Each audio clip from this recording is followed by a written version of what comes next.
Genivaldo Vitor, médico nefrologista, aceitou o nosso convite. Tudo bem, doutor? Tudo bem. Seja bem-vindo ao nosso programa. É um Muito prazer obrigado. estar recebendo o senhor aqui. Muito obrigado pela credibilidade de estar um horário tão cedo, né? A gente sabendo que a agenda de vocês é bem lotada. Muito obrigada. Bom, o médico que está aqui com a gente, o nefrologista Genivaldo Vitor, vai explicar pra gente quando uma dor nas costas vira um sinal de problema nos rins e como a gente pode identificar essa dor nos rins. Porque muitas vezes você está em casa e você não tem ideia de que uma dor que você sente nas costas, ela pode representar vários tipos de problemas, até uma dor de coluna. Mas até que ponto diferenciar? Quem já sentiu dor dos rins costuma dizer que é uma dor que não tem comparação com qualquer outro tipo de dor. Não sei se isso é real, mas o doutor vai estar falando sobre o assunto. Na verdade, como é que a gente pode diferenciar uma dor nas costas, segundo as informações comum, e uma dor nos rins? Bom dia a todos. Assim, é muito importante esse momento para esclarecer a população, porque realmente é uma situação muito frequente que nos deparamos no nosso dia a dia, no consultório. Pessoas que chegam angustiadas por conta de dores nas costas e querendo saber se isso é um problema renal, se não é renal. Um fator que confunde muito, Vanusa, é a dor nas costas causada por problemas musculares, problemas ortopédicos. Diferentemente da dor causada por problemas renais, a dor do problema renal, ela costuma ser uma dor muito aguda. Então é a pessoa que de repente está bem, do nada vem uma crise de dor muito intensa. O rim é um órgão que ele é pouco inervado na sua parte interior. Ele é mais inervado na sua cápsula, a parte mais externa. Então, os cenários que geram dores, principalmente, são ocasionados por problemas como cálculos renais e infecções urinárias, aquela que já atinge o rim, que aí tem o nome de pielonefrite. A dor renal, ela vem acompanhada muitas vezes de náuseas e vômitos. Ela tem uma localização nas costas, mas muitas vezes as pessoas confundem na parte mais baixa, como se fosse na altura do quadril. Não é, é um pouco mais em cima, logo um pouco abaixo das últimas costelas. E ela tem uma característica que ela se irradia, ela se espalha, ela começa a migrar para a região da região inguinal, que seria a região mais baixa aqui do abdômen. Em alguns casos, o homem pode inclusive perceber essa dor no testículo e a mulher na vulva. É uma dor também que tem como característica você não conseguir encontrar uma posição que promova alívio. Você procura, deita de um lado, deita do outro, vira de bruços, anda e a dor não melhora.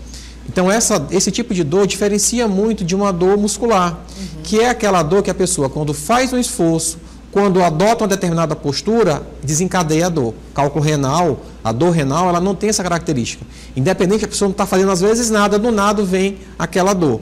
Então, seriam essas as principais diferenças. Então, se é uma dor que você percebe quando você faz determinado tipo de atividade, adota a postura, fica muito tempo sentado ou faz um esforço, normalmente não é renal. Agora, aquela dor que o indivíduo apresenta quando está sem nenhuma atividade e ela vem intensamente, muitas vezes com náuseas e vômitos, com esse deslocamento e eventualmente com alterações na urina, podendo gerar sangramento na urina, dor para urinar, isso é um alerta que essa dor pode ser de causa renal. Doutor, esse tipo de dor às vezes se confunde com outros tipos de doenças? Por exemplo, no homem, a questão da própria hérnia, que às vezes as pessoas dizem que quem sente a dor, muitas vezes sente uma das pernas paralisada. Sim, sim. O rim também pode causar esse tipo de sintoma? Ou não. Isso, inclusive, é utilizado para diagnóstico diferencial, para que a gente possa diferenciar se o tipo de dor é compatível com o problema renal ou com outro problema. Então, se gerou algum tipo de formigamento na perna, se gerou algum tipo de redução de sensibilidade na perna, é um tipo de dor que vai sinalizar que não é renal. Sim. Mas vale ressaltar, Vanusa, que assim, até eu fiz recentemente uma pesquisa no Hospital Getúlio Vargas, onde foram avaliadas 5.000 tomografias. Pessoas que fizeram tomografia por um outro motivo, para avaliar um problema no fígado, para avaliar um problema no estômago, para avaliar um problema nos ovários, por exemplo. E nesse levantamento, das pessoas que fizeram por um outro motivo, 10% das pessoas tinham cálculo renal. Ou seja, o pessoal nem imaginava que tinha um cálculo renal e tinha um cálculo renal. Então, essa manifestação que eu falei para você, da dor renal, relacionada, por exemplo, a um cálculo renal, não devemos esperar, porque às vezes, se você tem um histórico familiar, Se você já teve em algum momento algum sintoma urinário, alguma ardência urinária, isso pode você carregar consigo um cálculo renal e só descobrir na hora que você está em crise. Pronto, inclusive, doutor, o que me chama bastante atenção nessa história é que as informações que a gente tem é que pessoas mais jovens sofrem com o problema de cálculo renal. E eu confesso para o senhor que durante muito tempo eu imaginava que quanto mais idade, aí sim é que o problema dos rins realmente chegaria na pessoa. Que tipo, ela passaria uma juventude inteira tranquila, sem problema nos rins, mas só seria atacado esse problema nos rins com mais idade, você passando os seus 40 anos, né? E o senhor deixou bem claro, até numa conversa que a gente teve aqui antes, de que não é bem assim, né? Exatamente. A prevalência do cálculo renal, ela acomete indivíduos normalmente a partir dos 20 anos de idade. Nossa. É o período que o indivíduo é mais, da maior produtividade na sua vida. Na velhice, realmente isso tende a reduzir. Isso está envolvido questões hormonais, questões mesmo de estresse, maior atividade, e aí falta de ingestão de água, uma alimentação às vezes não muito adequada. Então você está trabalhando aqui, você às vezes está no ritmo de trabalho muito intenso, esquece de beber água, se alimenta ali do que está disponível, às vezes uma comida que não é muito adequada, com mais sal, muita proteína. Então, isso faz com que o indivíduo mais jovem tenha realmente maior predisposição para cálculo renal. Doutor, nesses últimos tempos a gente tem observado que os nossos jovens, por exemplo, têm bebido mais. Nunca se propagou tanto tipo de bebida alcoólica no mercado. Sim. Antigamente você tinha um tipo de bebida, você tinha um tipo de cerveja. Hoje você, na verdade, vê uma quantidade, uma infinidade, não só desses produtos alcoólicos, como também até de tipos de cigarros, né? Uma infinidade de vários produtos no mercado de várias marcas. Sim. Então a gente vê que essa distribuição é gigante.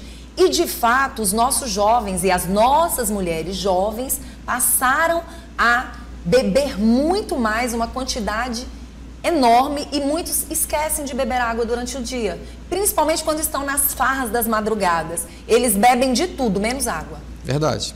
O álcool, ele tem um efeito prejudicial, que é o fato de que o consumo de água, o consumo do álcool, ele trazer desidratação. Então, numa jornada noturna, o indivíduo bebe uma grande quantidade de álcool e aquele álcool ele desidrata. O que vai acontecer com o organismo? Os sais minerais eles vão ficar mais concentrados. Na hora de ser eliminado pela urina, aumenta, essas partículas ficam mais próximas e vem a formação do cálculo renal. Então, muitas vezes as pessoas pensam assim, vou beber cerveja, porque ao beber cerveja, consumir cerveja, ele vai me fazer urinar mais porque tem um efeito diurético. E o que eu costumo dizer, é a minha analogia com a esponja. Pega uma esponja, quando você espreme, ela vai sair até a última gota de água. Na hora que você solta, ela está seca. É mais ou menos isso que o álcool faz com o nosso corpo. Ele gera uma desidratação.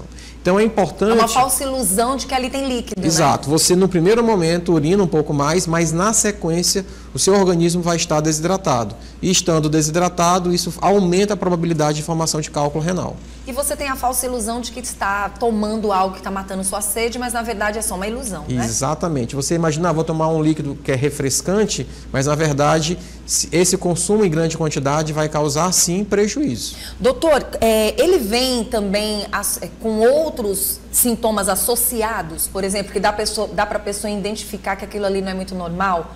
Quais são outros tipos de sintomas, além da dor que a pessoa pode sentir quando o assunto é rins? Ou é só a dor? Porque quando o senhor fala da dor, aí a gente já chama a atenção da população, que é interessante saber quais são os exames, como é que identifica que você tem esses problemas de pedra nos rins, principalmente de uma forma precoce, você fazendo esse lado preventivo, porque talvez essa ideia de que eu tinha, que os mais velhos é que poderiam ter problema nos rins, talvez é porque, como o senhor mesmo falou, muitos só vão saber de forma mais tarde, né? Sim. Então, assim, é interessante a gente também falar sobre esse assunto, porque essa dor que muitas vezes as pessoas costumam dizer que existe, muitas vezes a pedra já está saindo pelo canal. Ou já tem uma quantidade muito grande de pedras ao ponto dela não suportar a dor, ou não, isso é um mito. Não, sim, é exatamente isso. Então a pessoa pode carregar pedras ou um conjunto de pedras a vida toda, mas se essa pedra não sair, ele não vai manifestar nenhum sintoma. Tá? Então se essa pedra está dentro do rim e ela não sai, não causa sintoma. No entanto, o acúmulo dessas pedras, ela pode gradativamente, estou falando aqui de um volume grande, não de uma pedra única, isolada, Mas à medida que ele vai acumulando pedras, isso pode resultar em dano, em falência renal. Vale ressaltar que a nossa discussão aqui está muito relacionada à questão do cálculo renal. Sim. Mas tem a infecção urinária, que pode vir com outros sintomas. E mais principalmente é importante aproveitar esse momento para alertar que problema renal não se resume a essas duas condições. Então, é também doença silenciosa a falência renal, quando o rim passa a funcionar cada vez menos. E isso, Vanusa, também é uma prevalência alta. 1 a cada 10 pessoas tem falência renal e muitas nem sabem que tem, nem sabem que o seu rim funciona fraco. E aí, conectando já com a questão da dor nas costas, a pessoa sente uma dor nas costas, se automedica com medicamentos anti-inflamatórios. O uso dos anti-inflamatórios é uma das principais causas de falência renal. Às vezes no consultório a gente vai investigar, a pessoa que, não, eu tenho uma dor nas costas, eu tomo ali um anti-inflamatório, frequentemente, quando você vai ver, o rim está já no processo de falência renal, e isso é preocupante. Na nossa população, a principal causa de falência renal é hipertensão e diabetes, que muitas vezes são silenciosas. As pessoas nem sabem que tem. Se você não faz uma consulta regular, se não faz uma investigação, faz uma consulta com o clínico, pedir para fazer a avaliação da pressão é fundamental. Tem que pedir. Avaliação como é que está a glicemia e, mais do que isso, avaliação dos rins. Porque se a pessoa não sente nada, quando descobre, Vanusa, muitas vezes, há algum tempo atrás eu trabalhava em urgência no HUT e era impressionante a quantidade de pessoas que chegavam num primeiro momento, já no estágio avançado de doença, sem nunca ter passado nenhuma consulta ao longo da sua vida, sem nunca ter feito uma avaliação de função renal. Então, doenças tão prevalentes como hipertensão, de cada 4 pessoas, uma tem hipertensão, tá? De cada 10, uma tem diabetes, sendo que acima de 60 anos, de cada 3 pessoas, uma tem diabetes. Então, à medida que a gente vai envelhecendo, essas doenças se tornam mais frequentes.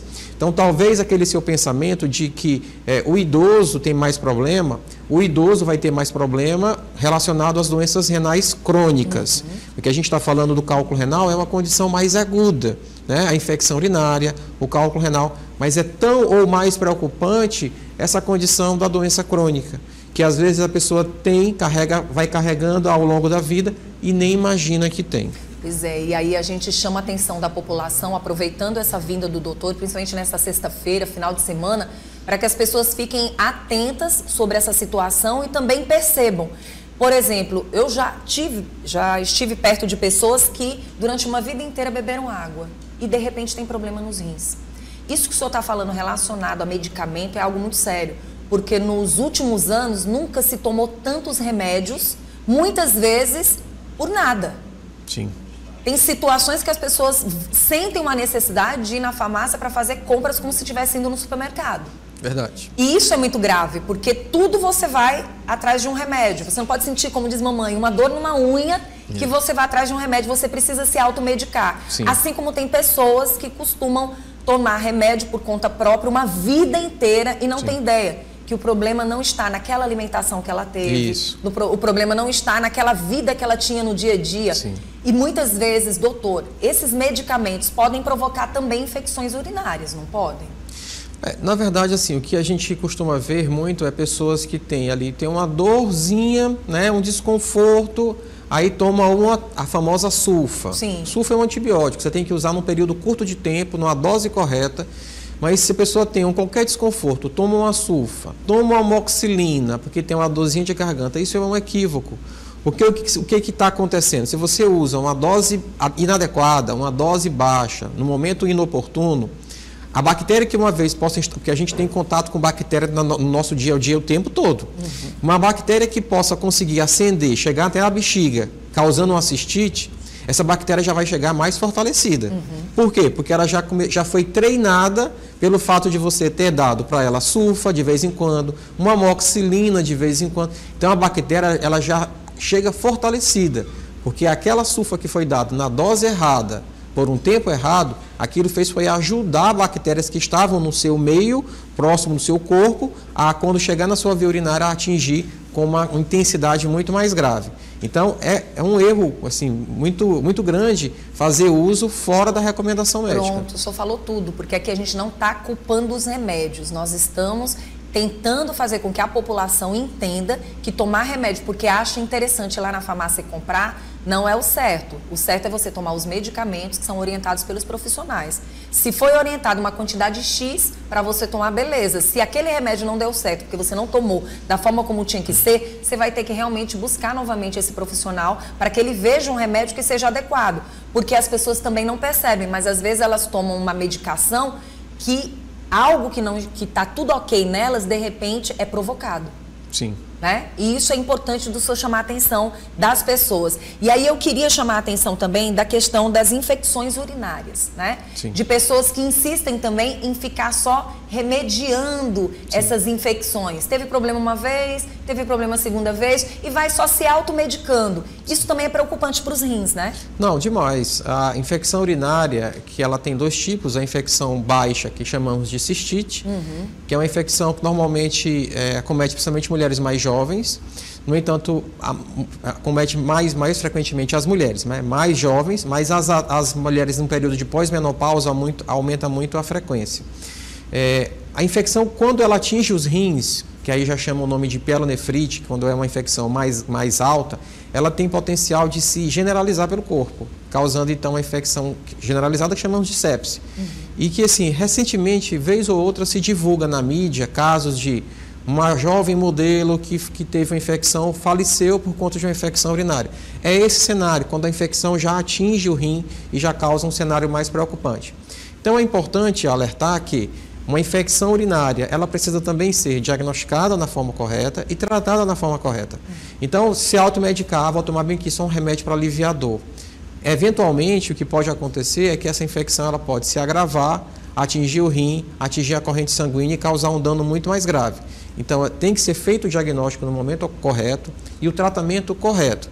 Porque se você der um remédio errado, ou se você der um remédio que não é o que vai tratar, um remédio, eventualmente até um remédio caseiro, essa infecção pode atingir um patamar de maior gravidade e aí, às vezes, quando você vai correr atrás, é tarde demais. Então, é importante procurar o auxílio médico. A gente sabe que as dificuldades do sistema de saúde no Brasil, assim, você tem uma certa dificuldade de conseguir acessar o médico. Mas é um cenário que não pode ser deixado para depois, pode ser minimizado. Precisa buscar informação, precisa buscar o contato com o médico. Um exame de urina é um exame fundamental, porque se você tem uma suspeita de infecção urinária, está com sintoma, o exame ele pode ajudar. Muitas vezes, aquele desconforto urinário, ele pode ser causado não por uma infecção urinária, mas pode ser causado por um corrimento vaginal, uma vulvovaginite. Então, aí você pensou, tomou um remédio achando que era a urina e é outro problema. E aquele outro problema pode também se intensificar. Então, é fundamental, né, que seja buscada a informação com um profissional adequado para essa orientação, que é o médico. Doutor, num geral, eu gostaria que o senhor chamasse a atenção de quem está em casa relacionado a exames, né? Quais seriam os exames adequados, tanto para homens como para mulheres, e as dicas que o senhor poderia passar e que o senhor tem observado hoje em consultório e que é importante alertar a população, principalmente pais e mães que muitas vezes não orientam seus filhos, né, sobre esses cuidados. Não é só beber água. Perfeito. Bom, em relação aos exames, isso vai muito de acordo com os sintomas, isso vai muito de acordo com o histórico familiar. Mas, de uma forma geral, o exame mais importante para avaliar o funcionamento do rim é um exame chamado de creatinina. Às vezes as pessoas confundem com a creatina. A creatina é o suplemento que aumenta a creatinina. Mas a creatinina é o exame fundamental. Então, se a pessoa tem hipertensão, se a pessoa tem diabetes, se a pessoa tem um histórico na família de alguém com doença renal, tem que fazer esse exame. Além disso, um exame de urina. O exame de urina parece um exame banal, mas ele traz tantas informações, que ali ele dá um mapeamento, né, do cenário da doença, de uma possível doença renal. Além disso, o exame de imagem, ultrassom. Então, com esses exames simples, resumindo aqui a 3 dos principais exames, é possível ter uma cobertura de praticamente 90% de todas as doenças renais. Tá? Então, isso dá um cenário importante. Em relação às orientações, o que eu vejo no consultório muitas vezes é que muitos problemas poderiam ser evitados se fossem adotados uma alimentação adequada, uma hidratação adequada e atividade física. No nosso meio, Vanusa, as pessoas costumam consumir muito sal. Sal está entre os principais malefícios que geram doenças renais. A hipertensão vem do consumo excessivo de sal. o acúmulo de líquido, edema, né? Às vezes vem por um acúmulo de sal. O sal está na origem da formação dos cálculos renais. Além disso, excesso de proteína. Hoje vemos muito a orientação de consumir proteína para ganhos relacionados à atividade física. Mas é importante que se saiba que se alguém tiver doença renal, excesso de proteína é prejudicial. Se o rim for são, não tem problema. Mas se a pessoa tem problema renal, seja porque o rim está fraco, seja porque tem cálculo renal, excesso de proteína ele é vetado. A gente não pode, porque você pode ter o ganho muscular, mas vai gerar problemas renais depois. Então, é importante saber como está a saúde renal para que você possa fazer um consumo mais alto de proteína. Então, de uma forma geral, precisamos ter muita cautela no consumo excessivo de proteínas. E, além disso, hidratação adequada. No dia a dia, a gente está correndo para lá e para cá. Profissionalmente, todo mundo faz muitas coisas com muita intensidade e, às vezes, esquece de beber água. Então, um sinal é, observe a cor da sua urina. Se a sua urina está concentrada, escura, é sinal que seu organismo está precisando de água. Então, devemos nos antecipar, estar sempre, frequentemente bebendo e observe a sua urina. Há muitos dizeres no sentido de dizer, você tem que beber tantos ml por quilo de peso. Isso vale para um determinado padrão de pessoas. Mas se o indivíduo trabalha na construção civil, você trabalha com a fala, você está perdendo água e você não está nem percebendo. Porque à medida que a gente vai falando, a gente está perdendo água. Então, antes de seguir regras, né, e cálculos específicos, observe a cor da sua urina. E, por fim, é a atividade física. A atividade física previne uma série de coisas. Às vezes eu encontro pacientes no consultório, me procuram porque tem dores nas costas, né, nesse cenário. E às vezes, pela caracterização, é problema muscular. Evita problema muscular, melhora a circulação, melhora a doença cardiovascular. É bom para tudo. Não tem um profissional que não passa aqui falando sobre essa questão do exercício físico, o quanto é importante na saúde da pessoa. Se correlaciona com o aumento de longevidade, sobretudo no idoso. Então, a atividade física faz bem em qualquer cenário, salvo em situações específicas, né, que tem alguma limitação. Mas, como forma de prevenção, é o melhor remédio. Prevenir é o melhor remédio. Muito bom, doutor. Quem fez a cirurgia, pode acontecer de voltar os cálculos? Pode. A recorrência chega a ser de 75% em até 20 anos. Realmente tem que mudar o comportamento. Isso, né? mudar o estilo de vida. O estilo de vida para poder ter essa qualidade. O cheiro também influencia? Influencia. O cheiro pode estar relacionado a efeitos tanto de alimentação, de medicação, mas às vezes por problemas também. Uma infecção urinária, isso também pode mudar o cheiro. Então a gente reúne essas informações. Cheiro, cor, frequência, desconforto para urinar. Então a gente junta essas informações para chegar à conclusão de que pode ser problema renal. Doutor, muito obrigada. É um prazer estar recebendo o senhor aqui. Recebemos aqui para conversar, bater um papo com a gente, o doutor Ginivaldo Vitor, médico nefrologista, que veio conversar com a gente sobre esse assunto e alertar a população. Afinal de contas, a gente tem que se preocupar com quem a gente tem dentro de casa e conosco, né? Senão fica difícil. Obrigada, tá, doutor?